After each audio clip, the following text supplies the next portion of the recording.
In der entlegenen Gegend des heute beschaulichen Bergweilers St. Jakob oberhalb von St. Ulrich befindet sich die älteste Kirche Grödens. Wahrscheinlich verdanken wir es dieser Entlegenheit von städtischen und kirchlichen Zentren, dass hier länger als anderswo der altkirchliche Gebrauch der Fastentücher geübt wurde.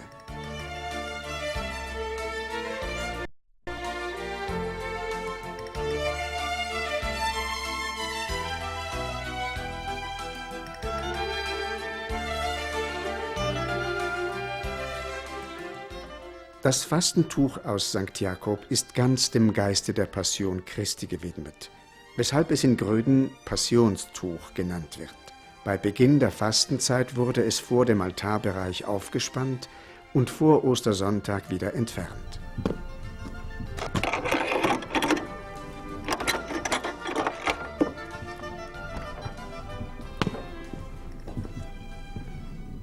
Ich erinnere mich, wie im Jahre 1946 der Pfarrer Monsignor Comploy zu uns kam und uns fragte, ob wir als Messner nach St. Jakob kommen möchten. Mein Mann hat gleich zugesagt. Und so kamen wir hierher. Von 1946 bis in die 50er Jahre haben wir das Fastentuch heruntergelassen.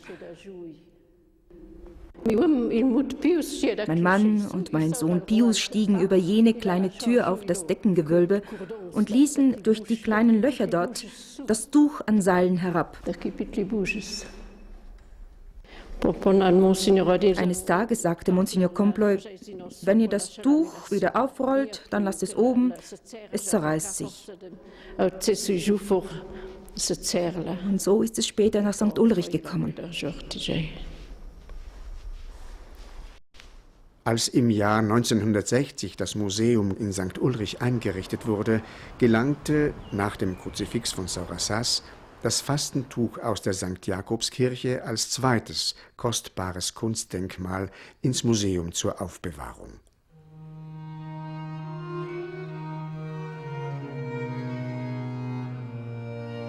Keine Signatur verrät uns den Meister, auch den Namen des Stifters kennen wir nicht. Geschaffen wurde das Tuch zu Beginn des 17. Jahrhunderts und es stellt in 24 Feldern die Szenen aus der Passion und Auferstehung Christi dar. Verschleißerscheinungen, Wasserschäden und Risse, Knitterfalten und partielle Farbabplatzungen im unteren Tuchbereich zeugen auf ihre Weise vom liturgischen Gebrauch des Tuches über mehr als 3 Jahrhunderte. Abgesehen von diesen Gebrauchsspuren ist das Grödner Tuch von den 3 im Südtiroler Raum bekannten Tüchern, ein Fragment im Stadtmuseum in Bozen und ein größeres Tuch aus Oberfindl im Ferdinandeum, das am vollständigsten erhaltene.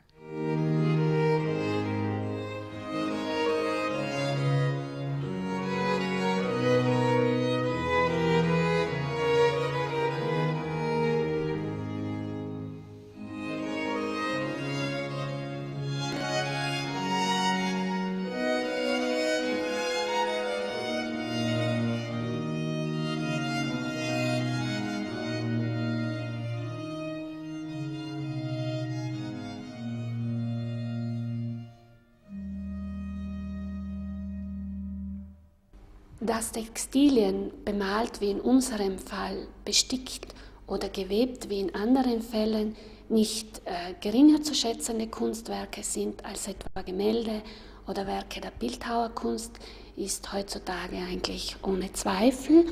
Insofern gelten für deren Sicherung und Restaurierung auch dieselben Leitlinien und Kriterien wie für andere Werke auch.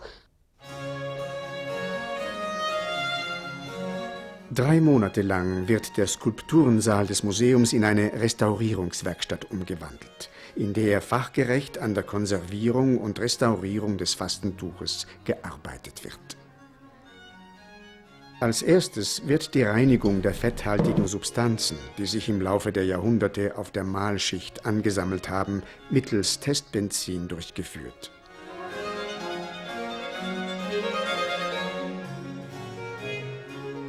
Diese Arbeit ist für uns ganz eine besondere, große und interessante Herausforderung.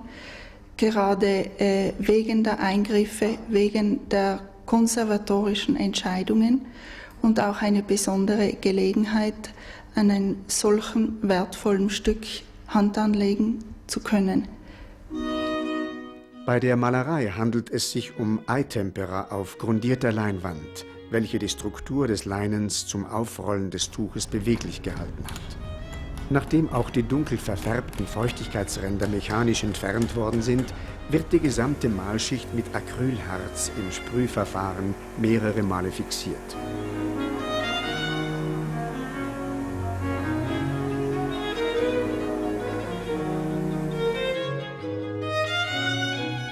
An einigen Stellen muss die aufstehende Malschicht, die abzufallen droht, nachgefestigt werden.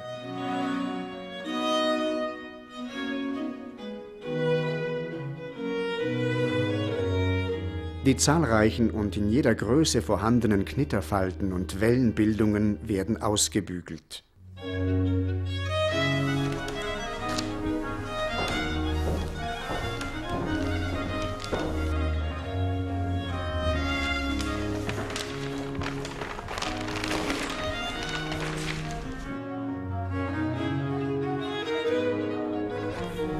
Um die zwei großen senkrechten Faltenbildungen zu glätten, wird das Tuch an den Außenseiten durch ein Zugsystem über mehrere Wochen gespannt.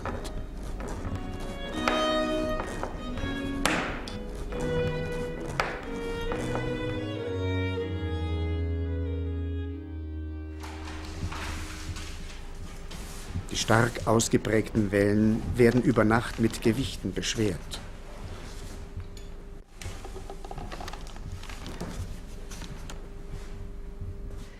Nach den verschiedenen Proben und vielen Studien und auch Beratungen mit Experten sind wir nach und nach von einer anfänglichen Dublierung der gesamten Leinwand abgekommen und haben für eine Einsatzmethode uns entschieden. Eine vollständige rückseitige Verstärkung hätte die ursprüngliche bewegliche Struktur des Tuches grundlegend verändert, was durch die gewählte Methode vermieden werden konnte. Zuerst müssen alle alten Fäden der Nahtstellen entfernt werden. Für alle Rissfehlstellen sowie für die vielen kleinen und großen Löcher des Tuches werden dann neue Leinwandeinsätze vorbereitet.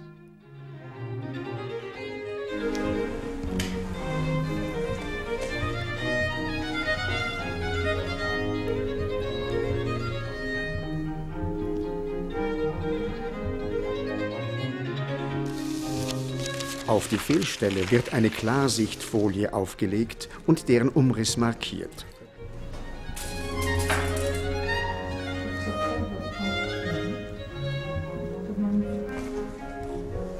Anschließend wird die maßgerechte Schablone auf die neue Leinwand gelegt, nach der dann der neue Leinwandeinsatz zugeschnitten und abschließend durch Ausfransen für den Einsatz vorbereitet wird.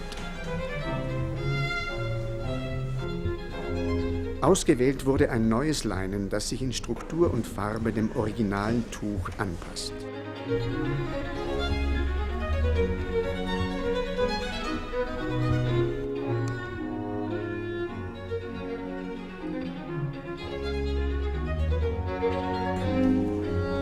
Die untere linke Seite des Tuches weist die meisten Schäden auf. Hier wird der größte zugeschnittene Einsatz genauestens unter die Fehlstelle gelegt und glatt gezogen.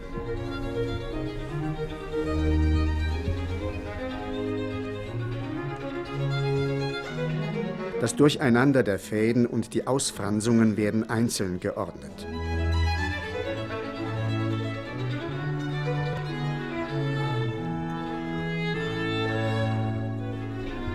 Abschließend wird der Einsatz an allen Rändern nach und nach Faden für Faden mit Kaltleim verklebt.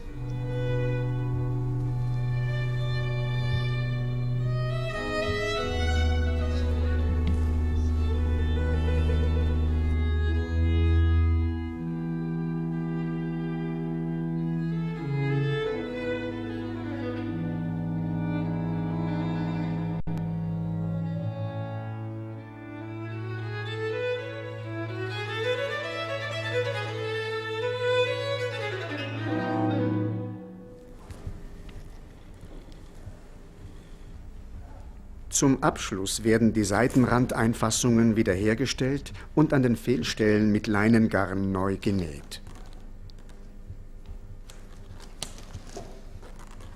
Für die sehr feine Qualität des gewebten Leinens bürgt der Stempel einer Leinenwerkstatt, der an der oberen Webkante angebracht ist. Die farbliche Integration der Bildtafeln wird sehr reduziert gehalten. Es werden nur die Malschichtabschabungen, die Malfehlstellen im Grundton leicht abgetönt. So entspricht die ganze Restaurierung unserem eigentlichen Konzept, so wenig als möglich Hand anzulegen und eben nur minimale Eingriffe zu tätigen. Als Farben werden Aquarell, Gouachefarben, Winsor und Newton verwendet. Es handelt sich um exklusive Mineralpigmente, die nicht mehr im Handel sind. Mit dieser wohl sehr respektvollen Eingriffsmethode konnte der ursprüngliche Charakter des Tuches wiederhergestellt werden. Auffallend ist eine farbige Zweiteilung des Tuches, die mit Sicherheit nicht mit unterschiedlicher Verblassung oder Sonneneinstrahlung zu tun hat. Erdigere, dunklere Töne im oberen Bereich und eine hellere, luftigere Farbigkeit im unteren Bereich. Letztere deckt sich wohl kaum zufällig mit den Freiraum- und Außenszenen dieser Passion Christi. Den Besuchern des Museums präsentiert sich nun das Fastentuch in seiner wiedergewonnenen Ausdruckskraft. Auch wenn das Fastentuch seine liturgische Funktion nicht mehr erfüllt, bleibt es doch ein augenfälliger Hinweis auf die stille Passionszeit.